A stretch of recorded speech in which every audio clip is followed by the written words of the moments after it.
दरम्यान अमेरिका आणि इराणचे सध्याचे पवित्रे बघता दोन्ही देशांमध्ये शस्त्रसंधीला मुदतवाढ मिळते की नाही अशी शंका निर्माण झाली आहे.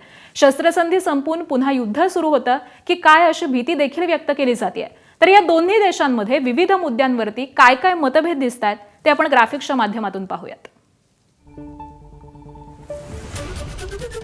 तर होर्मुझमधून हा विसंवाद वाढतोय. इराणचं म्हणणं आहे अमेरिकेनं नाकेबंदी हटवावी, तर इराणची ब्लॅकमेलिंग चालणार नाही असं अमेरिकेनं म्हटलेलं आहे.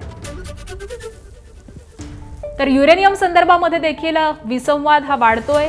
युरेनियम देशाबाहेर जाणार नाही असं इराणचं म्हणणं आहे, तर अमेरिकेचं असं म्हणणं आहे की इराणमधून खोदून खोदून युरेनियम नेऊ. त्याबरोबरच पुढचा मुद्दा आहे शिखर चर्चा. अमेरिकेच्या अटी या स्वीकारणार नाही असं इराणनं सांगितलेलं आहे, तर करार झाला नाही तर पुन्हा हल्ले करणार असा इशारा अमेरिकेनं दिलाय. त्यामुळे या मुद्द्यांवरून या दोन्ही देशांमध्ये संवादांपेक्षा विसंवादच जास्त दिसतोय.